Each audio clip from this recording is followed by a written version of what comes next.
On the morning of 8 May 1944, the chill wind rolled across a quiet airfield in Suffolk, England. Dew glistened on the grass. Rows of olive-drab fighters sat waiting in the pale light of dawn. The sound of mechanics shouting mixed with the cough of engines warming up. Just beyond the perimeter fence, a small group of men stood under guard. They were Luftwaffe pilots, once the hunters of Europe's skies, now captives behind barbed wire. Their leather jackets still carried faint traces of oil and smoke from their last flight. But their pride was harder to wash away. They had been brought here temporarily after their capture, and this morning they watched in silence as an American ground crew prepared a fighter for takeoff. Its silver skin caught the first rays of sunlight. Its four-bladed propeller blurred into motion. A young American pilot climbed into the cockpit, gave a thumbs up, and the machine roared to life. The German officers exchanged glances. The sound was different, smoother, deeper. The aircraft began rolling down the runway, gaining speed, lifting effortlessly into the sky. A climb, steeper, faster and cleaner than anything they had seen in years. It was a P-51 Mustang, and at that moment the realization settled in. The Luftwaffe had lost the skies, beat pause. But how did it come to this? How did the once feared masters of aerial warfare, the pilots who had dominated Europe from Warsaw to Paris, end up standing behind wire, watching an American fighter ascend into history? This is the story of how a single aircraft, powered by innovation, endurance, and global industrial, might change the fate of the air war, and how its sight from behind a fence became a moment of quiet reckoning for the men who once ruled and above the clouds. It had taken years of frustration and thousands of lost bomber crews to bring this machine into existence. By the winter of 1943, the Allied air campaign over Europe was faltering. American B-17 seconds. B-24 seconds could hammer German industry during daylight raids, but beyond the borders of France their protection vanished. P-47 Thunderbolts and P-38 Lightnings brave, as their pilots simply lacked the range to stay with the bombers deep into Germany. Every mission became a gamble. Crews prayed to reach targets like Regensburg, Schweinfurt or Bremen, and prayed harder to make it back. When they didn't, the reason was clear. The Luftwaffe still ruled the heart of Europe. Messerschmitt Bf 109 seconds and Focke-Wulf 190 seconds attacked at will, shredding the bomber formations before escorting fighters could rejoin. The Americans needed an answer fast. In 1942, North American Aviation had built a prototype fighter, not for the US Army but for the British. It was sleek, efficient, and aerodynamic, but underpowered. The British saw potential, and they made a simple, world-changing suggestion. Put a Rolls-Royce Merlin in it. When the Merlin engine met the Mustang airframe, the results were almost supernatural. The combination transformed the plane from a nimble ground attack machine into one of the fastest, longest-ranged fighters the world had ever seen. By early 1944 squadrons, equipped with the new P-51B and P-51D began appearing over Europe. Their polished aluminum fuselages gleamed like mirrors at altitude. They could escort bombers from England to Berlin and back a round trip of more than 1,000 miles. For the Luftwaffe that changed, everything German fighter groups were forced to scramble, not only against bombers, but against waves of Allied fighters that refused to turn home. The skies over Germany, once a defensive haven, became hunting grounds for the new escorts. So, when those captured German pilots in Suffolk watched that Mustang rise from the tarmac, they weren't just looking at a machine. They were looking at the embodiment of the problem their comrades still couldn't solve. The air war had entered its final decisive phase. But the captured pilots knew something the Allies didn't. The Luftwaffe had already begun learning from the enemy, quietly, bitterly, and too late. In the early months of 1944, reports began flowing into Luftwaffe headquarters with an unfamiliar name repeated over and over: Mustang. At first, German intelligence underestimated it. Many pilots mistook it for a British Spitfire or an American P-40. Others called it a Lightning type or even a twin-engine illusion because of its distinctive silhouette. from certain angles. But by the spring of that year, every frontline fighter unit on the Western Front knew the truth. The Mustang was no myth. German pilots returning from missions began describing the same terrifying scene.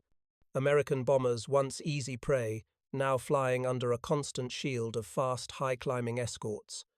Whenever the Luftwaffe tried to attack, Mustangs swooped in from above, diving with lethal precision, breaking apart German formations, before they could even engage the bombers. One veteran recalled, "We could not escape them. They were always there above us, waiting. Even when we dove away, they followed all the way down." The P-51's range changed the psychology of the air war. Luftwaffe doctrine had relied on the belief that Allied escorts would have to turn back after crossing the Rhine. It was a dependable line, a point where bombers became exposed and the hunters could strike freely. Now that line was gone. The first time the Germans realized the full extent of the problem was during the raid on Leipzig in February 1944. Mustangs escorted bombers for the entire journey from England to the target and back. Dozens of Luftwaffe interceptors were destroyed not by bomber gunners, but by the agile fighters that refused to leave. Captured documents later showed the shock inside Luftwaffe command. Unit after unit reported losses not from direct combat but from the inability to disengage. Pilots complained that enemy fighters follow us to the ground, something unheard of before. When the war ended, some of those same German pilots admitted privately that the Mustang's arrival had been a breaking point. It wasn't just a superior airplane. It was a symbol of the Allies' unrelenting reach. One POW who had flown with Jagdgeschwader 26 described watching a P-51 take off from a nearby airfield while in captivity. It was graceful, powerful, and quiet. We realized then that we had been beaten by time and distance. They could go anywhere. We could not. They had learned the lesson the hard way in the air in flames and finally behind barbed wire. But what exactly made the Mustang such a fearsome opponent?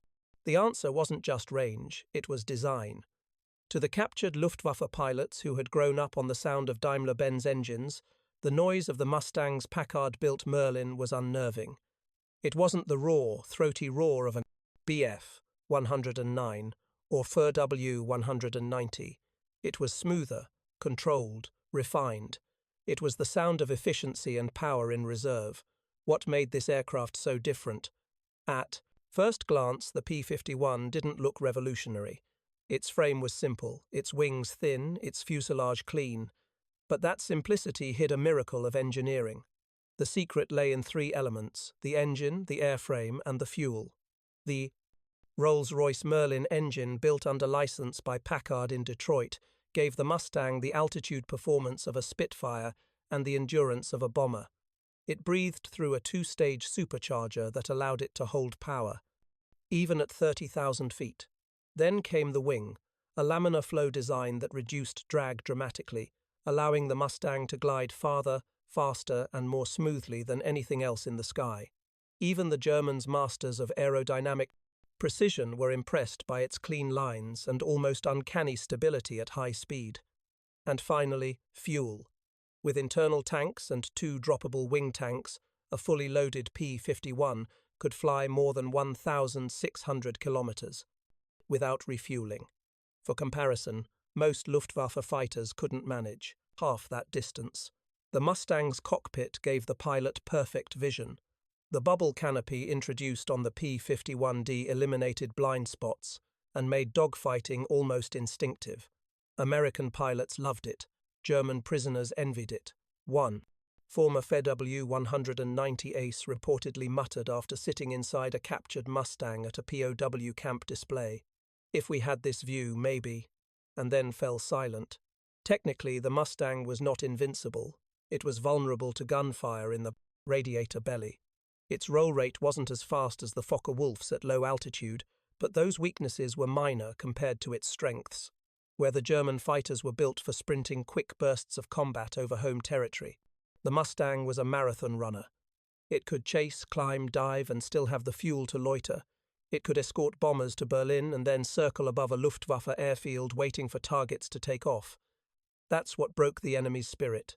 When the captured Luftwaffe pilots in England saw that Mustang take off and disappear into the morning haze, they weren't just seeing a fast airplane, they were seeing the total package: engine, design, fuel, logistics, industrial might, and pilot training all fused into one weapon. They had once believed that German engineering would always have the edge. The Mustang proved otherwise. But it wasn't just about machinery. The Americans had also changed how they fought.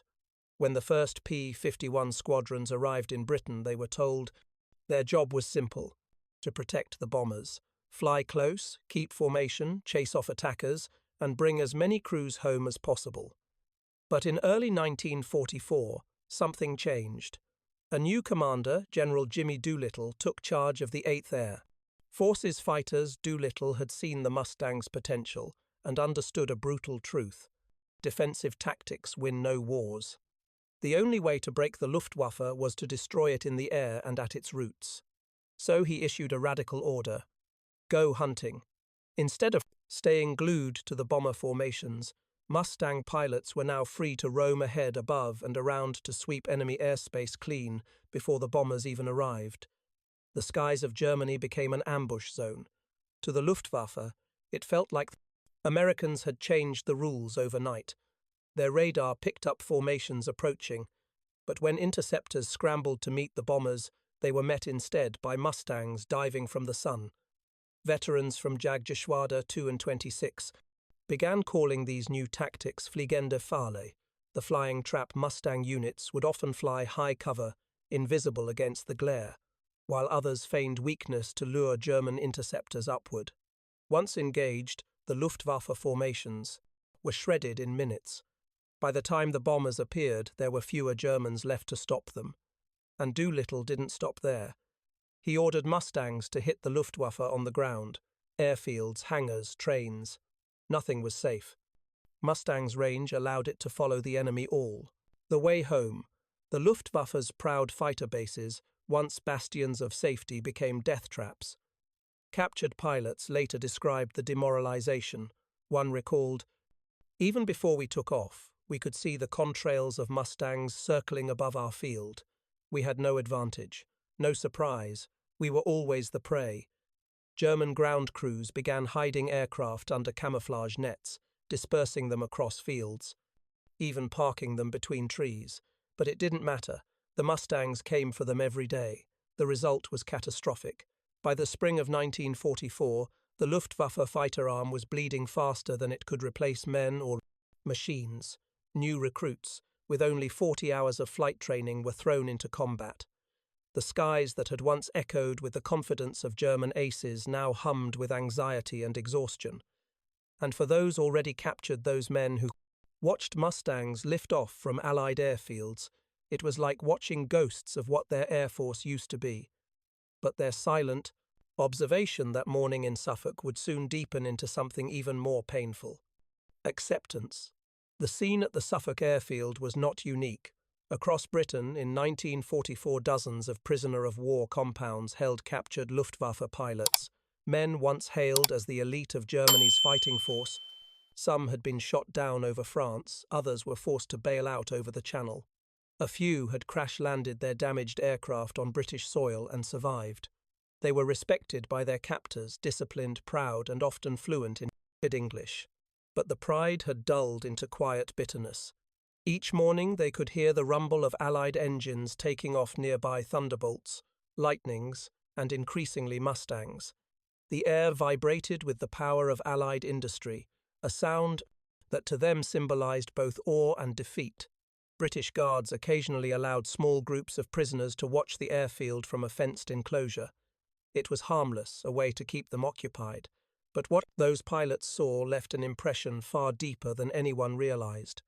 When that P-51 fired up its engine and began taxiing, the German captives stood instinctively at attention. Old habits never die. They studied every movement: the prop, wash the takeoff, roll the smooth lift into the morning haze. Some even murmured about its climb rate, its torque response, its control balance. Professionals, after all, never stopped analyzing. One recalled years later, "It was like watching a new species. We understood the machine. We respected it. But we knew it marked the end of ours. Behind the barbed wire conversations grew subdued. There was no bravado now, no talk of new miracle jets or turning tides. They knew that by the time the Me-262 or TAR-152 arrived in numbers, it would be too late. For a few minutes after the Mustang vanished, silence lingered. Then one of the captured officers reportedly said in a flat voice, "Now I understand why our boys never come back." That simple statement carried more weight than any intelligence report. It summed up what hundreds of Luftwaffe veterans had begun to realize: that the Allied machine, industrial, tactical, and technological, had surpassed anything Germany could hope to match.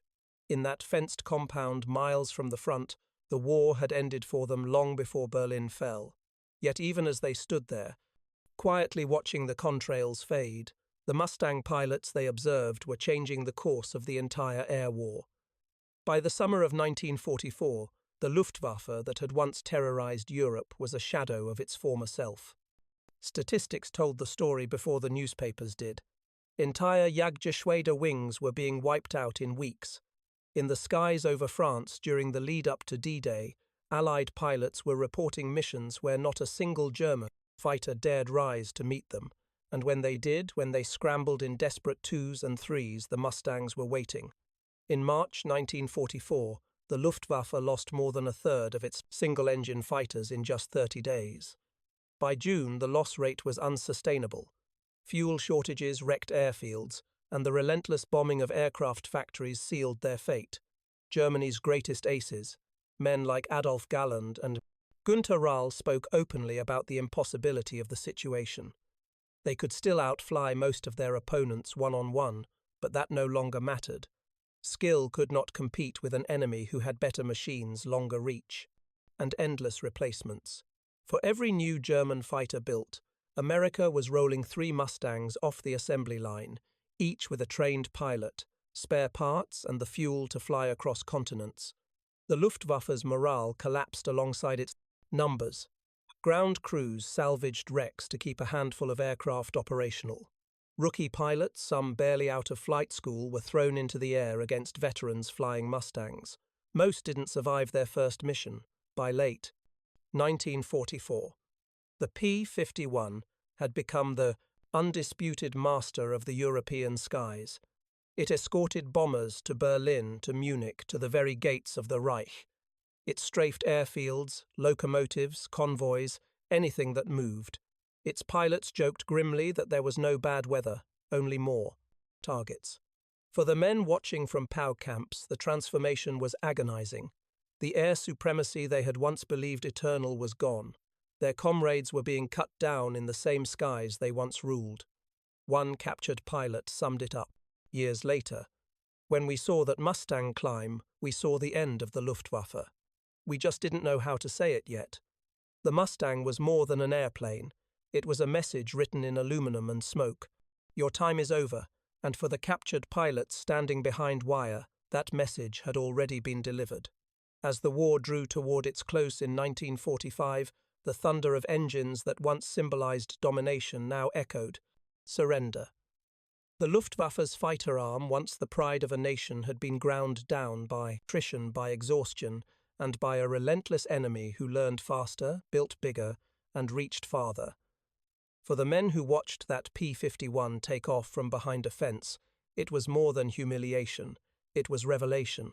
They had spent their youth believing in the invincibility of German engineering, the superiority of discipline and training. But war had moved on. The Mustang was proof that innovation could come from collaboration, British design, American industry, shared vision. It was the perfect aircraft for a new kind of war, global, relentless, mechanized. In the months that followed, as those captured pilots were transferred deeper into POW camps and the Allies surged across Europe, the silver fighters they had once watched from afar became a daily presence in the skies over Germany. The sound of their engines marked every bombing run, every retreat, every crumbling hope. And years later, when peace finally returned, some of those same men would admit quietly, without shame, that they had felt a strange kind of admiration that day in Suffolk. because what they witnessed wasn't just the rise of a better machine. It was the moment when the future of air combat, long-range, precision-driven, and powered by unyielding logistics, took flight before their eyes. The P-51 Mustang didn't just win the air war, it changed the very definition of what air power meant. And for those captured Luftwaffe pilots who stood in silence watching its silver wings disappear into the morning sky, it was the sound of the old world fading and the new one taking flight.